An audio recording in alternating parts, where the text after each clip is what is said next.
இவங்க தாங்க நம்ம படத்தோட ஹீரோஸ். இவன் தாங்க அரவிந்த், ஷார்க்ஸ் டீமோட ஆஸ்தான கீப்பர். நல்ல ஃபீல்டர், செம பிளேயர். இவன் தான் சீனு, ஆல் ரவுண்டர்னு சொல்லிக்கிட்டு திரிவான். ஏதாவது எப்பாவது ஒரு மேட்ச்ல அடிப்பான். ஆட்சி பிடிக்கிறதுல இவர் புலி. இவன் பழனி, சூப்பர் பேட்ஸ்மேனுங்க, நிஜமாவே சூப்பர் பேட்ஸ்மேனுங்க. ஆக்சுவலி எல்லாமே இவன் ரொம்ப நல்லா பண்ணுவான்.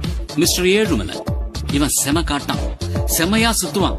பேட்ல தெரியாம பால் பட்டுடுச்சுன்னா போதும், பால் கண்டான். இவர் தாங்க கார்த்திக், நம்ம ஷார்க்ஸ் டீமோட கேப்டன். நிஜமாவே சூப்பரான ஆல்ரவுண்டர். இவன் கோபி, மேட்ச்ல ஏதாவது ரிப்பேர் ஆச்சுன்னா இவன் தான் நல்லா ஆடி சரி பண்ணுவான். ஏன்னா கிரிக்கெட் இவன் ரத்தத்திலேயே ஊறி போன விஷயம். இம்ரானுக்கு பாடி பில்டிங்னா உயிர். கிரிக்கெட் ஏதோ வரும், அடிதடின்னா ஃபர்ஸ்ட் நிப்பான்.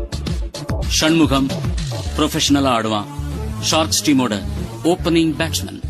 அறிவழகன், அறிவுன்னு கூப்பிடுவாங்க, காலேஜ் ஸ்டூடெண்ட். அவன் காலேஜ் கிரிக்கெட் டீம்லயும் இவன் இருக்கான், ஷார்க்ஸ் டீமோட தூண். இவன் உதய், முக்காவாசி நேரம் வாய் கொடுத்து அவன் அதை பத்தி இவன் கவலைப்படுறதே இல்ல. இவரு மனோகர், நான் ஷார்க்ஸ் டீமோட மேனேஜரா இருக்கேன்.